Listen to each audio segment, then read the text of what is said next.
So the next part then is to look at the ethics. And as we've gone through these different paths, we always begin by talking about the ethics, and then the meditation, the heart of the practice, and then the wisdom, the result of the practice. And so here we're starting with ethics in terms of the path of great perfection.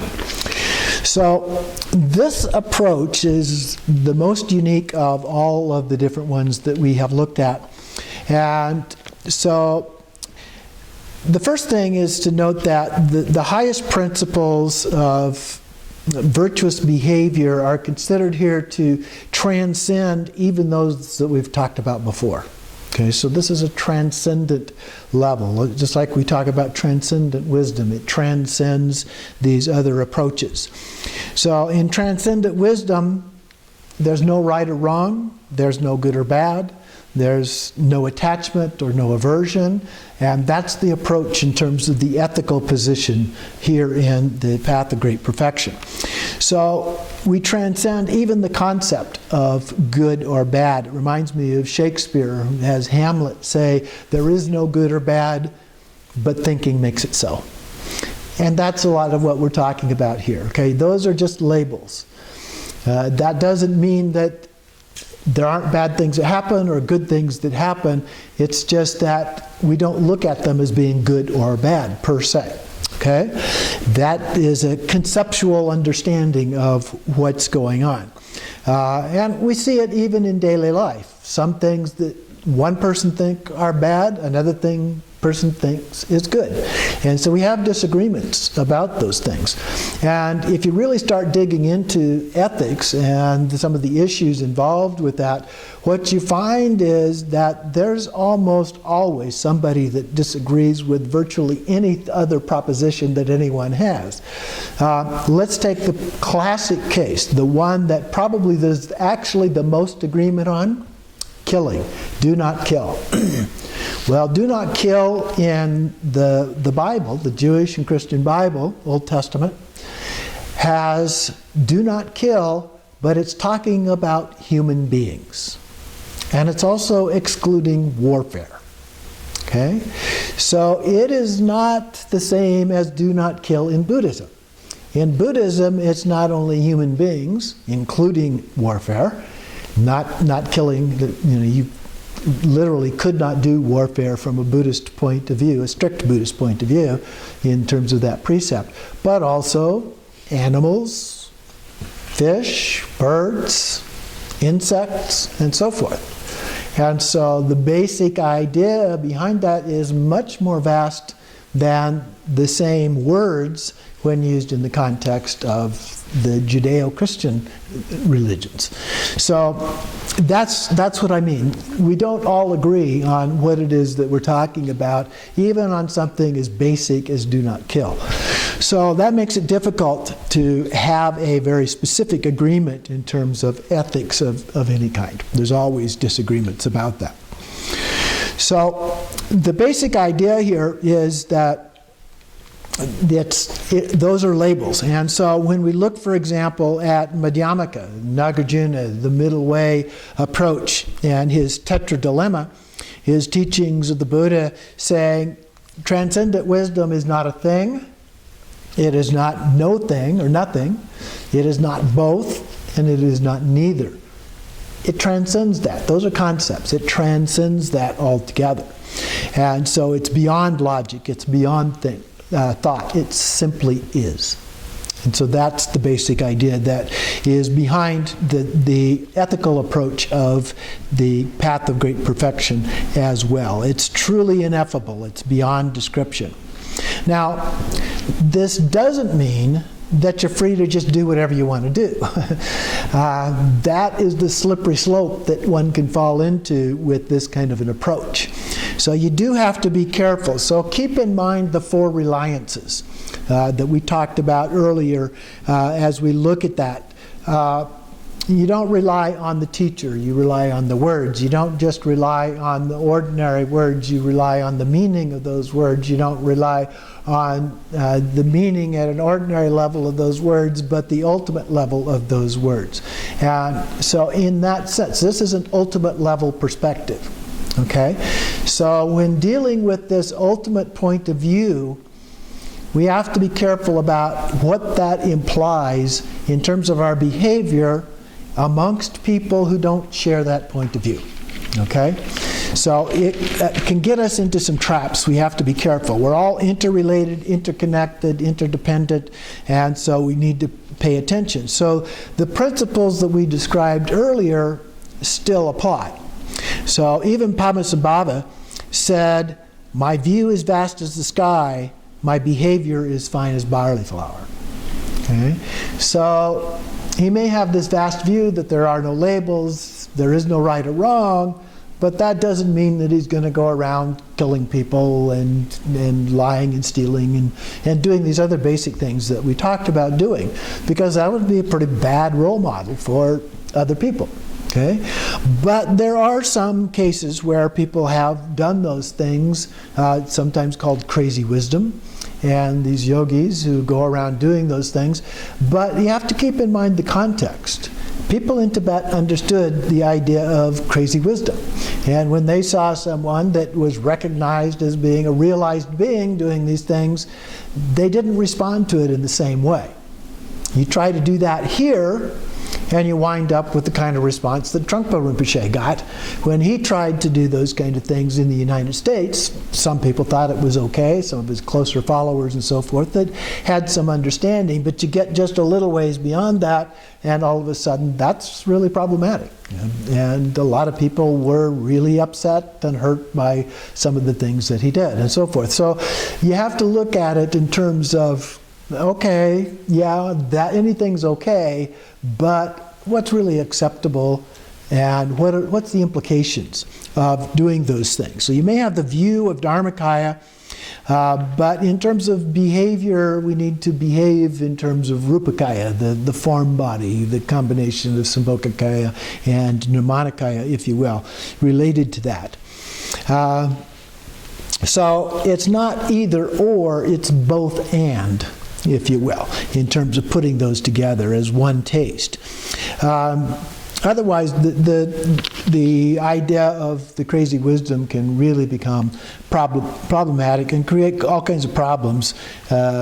So any practice from this point of view, even though there's this concept of no rules, any practice can be done from pure view as an authentic practice. Okay? Anything could literally be done that way, including enjoying various sense pleasures. You could be free of accepting and rejecting, engaging in sexual union, all of those things. There are no rules, so you can do any of those things. But some of that, as I said, can become problematic. Here's a set of instructions from Longchenpa, who lived in the 1300s, 1308, 1364, that he wrote called The Cloud Banks of Nectar. And so in this, he illustrates this transcendent view quite well. Imaho, the intention of the great Mother Dharmakaya, that's a reference to Prajnaparamita. The intention of the great Mother Dharmakaya, the heart of the 10 perfections, is enjoyment of profound wisdom. By genuinely ending up here, there's no one to see appearances. All arising is Dharmakaya's play. Illusions are the Lama's compassion. So go ahead and stir things up. Imaho, the intention of Lama Kuntsang, which is a reference to Kuntsang Zampo or Samattabhadra. The intention of Lama Kuntsang, the heart of the deity yoga's result, is non-fabrication in whatever arises. By genuinely ending up here, there's no one to be afraid of thought. Whatever happens is mental projection. Thoughts are the Lama's compassion, so go ahead and stir things up. Imaho, the intention of Lama Pema, this is Padmasambhava, the intention of Lama Pema, the heart of all-embracing Ati, is enjoyment of your stainless mind. By genuinely ending up here, there is no one to perceive impurity. Stains are all Dharmata's play. All ways of seeing are the Lama's compassion. So go ahead and stir things up. Imaho, the practice of the woman, tsogyal. It's yeshet tsogyal. The practice of the woman, tsogyal. The heart of secret mantra is the single taste of joy and sorrow. Since genuinely ending up here, there is no one to parse what's good and what's bad. They both just enhance experience. Whatever appears is the Lama's compassion. So go ahead and stir things up. Imaho. So you can see it's an attitude. It's a way of thinking about things. Remember we talked in the path of Tantra, the ethical perspective was pure view, or some describe it as sacred outlook. Everything is sacred, regardless of what that is. And so this is the idea. You begin to transcend the idea of those things being one way or another way, and so forth. So this shows how these practices now result in this sense of transcending self. Several of these refer to ending up there, transcending this idea of self. And so that's a part of what we're doing here, as well as these concepts that are brought on by the idea of self. And remember, we start with fundamental ignorance, which from that we get this sense of self, from that we get attachment and aversion, and then all these other afflictive emotions that emerge from that. So we're trying to transcend all of those. Transcendent wisdom, there are no longer any of these concepts to bind us and protect us. So we're free to stir things up, so to speak. And as a result, there's no longer any suffering from these things.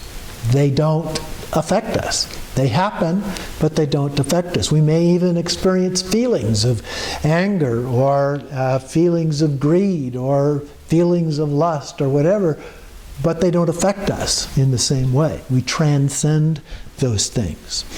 So at the same time, though, we still have to be aware of this slippery slope that I was referring to. Because what can happen is you can literally rationalize any kind of behavior you want to do. Okay? And that's the key. Are you engaging in it with an understanding, a true understanding of transcendent wisdom, or are you just rationalizing because you want to do something? Okay? You have to look at that and be very careful about that. So it can be harmful to others. So you want to pay attention about whether or not you're harming others. It may not be your intention, but it can also be difficult and create problems. So nevertheless, it can be liberating for those that truly understand at the same time. So Padmasambhava gave some instructions to his consort Yeshe Tsogyal that are also helpful here. He said, your realization of the view's nature may be like an ocean, but still guard the relative cause and effect down to the finest detail. You may have understood the vast ocean of Dharmata's nature, but still keep undistracted training like a pillar of gold. You may have realized the natural state of open mind, but still protect your samayas and precepts stable and undamaged. You may have gained a realization of the ocean-like Dharmata's nature, but still respect sublime masters as you would the crown of your head. Your loving heart may be free of partiality, but still filled with wishes of your companions and all your Dharma friends. You may have seen the equal nature of the Buddhas and all beings, but still avoid like poison the 10 unvirtuous deeds and their results. You may have realized the fact that the Buddha is your mind, but still regard the sublime Yidam deity as dear as your own heart. You may have understood that suffering itself is greatest bliss, but still avoid creating all its causes, actions, and involvements. You may have transformed emotions into pristine wakefulness, but still avoid scorching your mind with flames of the 3 and 5-fold poisons. You may have experienced non-action as the state of greatest ease, but still exert yourself in goodness with the utmost diligence.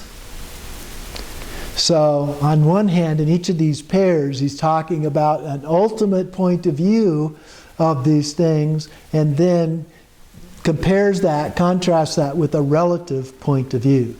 So what we do at an ultimate point of view is something that we do with our mind in truly understanding things.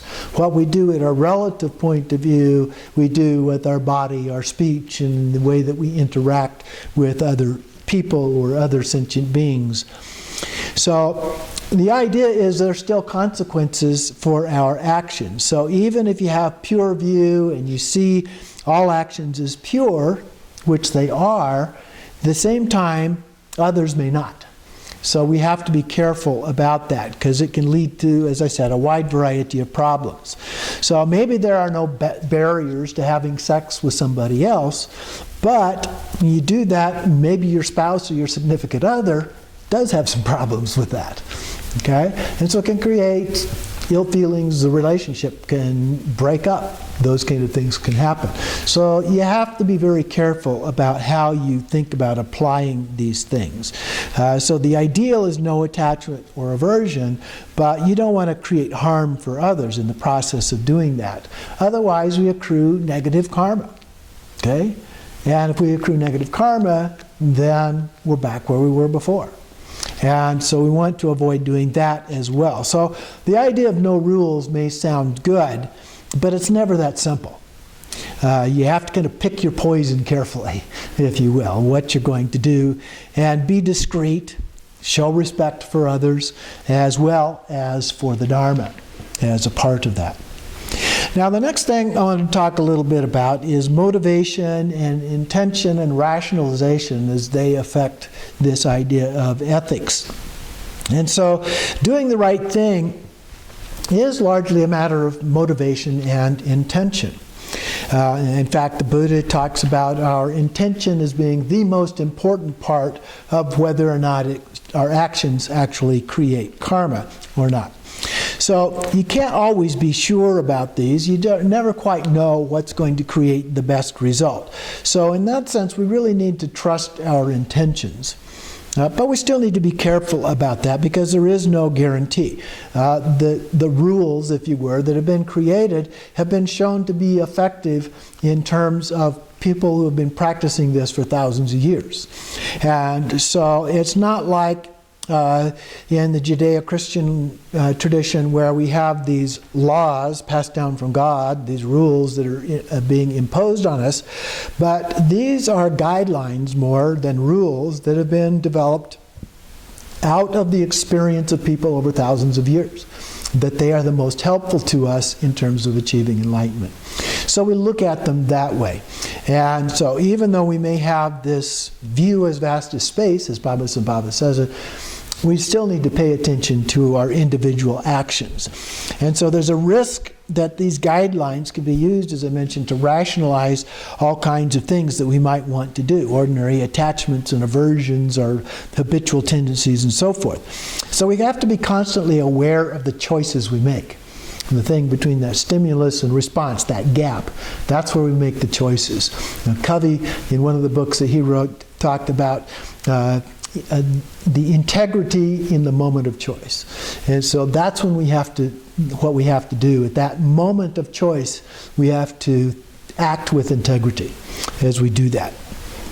So question your motivation and your intentions as we look at making those choices. And make sure that we're not just rationalizing something that we prefer to do. If you use pure view as the reason to drink alcohol or have sex, then you're rationalizing. But if you see alcohol as nectar, you see it as illusory, if you genuinely see that, it doesn't really matter if you drink alcohol or water.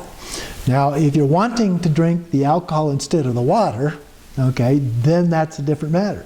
But if it doesn't matter, you can go either one, doesn't matter, then it's fine.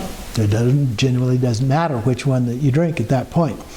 No attachment, no aversion, no preference. Similarly with sex. So with pure view, sex, do sexual yoga without any attachment, any aversion, and it won't affect your karma. And just using no attachment, no aversion to rationalize having sex with somebody, then that's a different matter. We have consequences both for you and others in those cases. So there may be cases, there may be circumstances, if you will, where crazy wisdom is appropriate, it's acceptable, but you have to be careful, particularly in this culture. We have a different culture than they had in Tibet. And so sometimes we talk about, well, what are the cultural things that come along with Buddhism? Well, this is a cultural thing that came along with Buddhism from Tibet, one that doesn't fit our culture very well. Okay? So I just caution you to be careful about that and use your behavior as fine as barley flour, if you will, as Padmasambhava said, when dealing with others, no matter how pure your view actually is. And finally, in terms of this, I want to talk about skillful means a little bit. Buddhism treats ethical principles as guidelines, as I mentioned, rather than hard and fast rules. So there needs to be another overriding principle to help us with that. And that rule is skillful means. And so skillful means are, as we talked about earlier, sometimes referred to as the first 5 of the 6 perfections. So generosity, ethics, patience, persistence, and concentration. And so those and a wider variety of things, various practices that we do, our practices and our behaviors and so forth all fit under the idea of skillful means. And so the idea there is that it is applied in a context of ethical conduct, and avoid rationalization by applying those skillful means to determine how and when to make exceptions to those basic guidelines. And that's the important thing. You've got the guidelines, but they're not hard and fast rules. But you need to think about it. What's your motivation? What is your intention? And are you rationalizing something as a part of that? If you lie to save somebody else's life, that's not a violation. Okay? That's a good thing. So that's an example of skillful means. But we don't always know. And for this reason, some lamas say, well, we're simply too ignorant to really decide what's skillful or not skillful. You know, just do the practice. Don't try to interfere with what's going on in somebody else's life. That's their karma. Let them burn off whatever negative karma there is, and so forth. And nevertheless, that approach can also lead to not doing something to benefit other beings. And remember, the path of Tantra is really part of the path of altruism. So our intention is to do things to benefit beings. And so we should be trying to do things. And so if there is something that is harmful, and one of the root downfalls of the path of the Bodhisattva is not doing something to help someone if you're able to do that. So if you are able to do that and you don't help someone, that's a root downfall. So you want to make sure that you do try to help others, because otherwise it can become a form of rationalization not to practice. Okay? So it can happen either way in terms of the rationalization that can take place. So the Dalai Lama, for example, makes a case of the importance of altruistic intention. Altruistic intention, your ethical intention, deciding on what your actions are going to be. And so you do the best you can with what you know, make sure it's grounded in your altruistic intention to benefit others. That is skillful means. So as we look at this vastest space, non-labels, no attraction, no aversion to all those kinds of things, no labels, all of that's fine, but when it comes to our actual behavior, then we want to be a role model. We want to be what people would think of as a Buddha in the way that we behave and go about those things.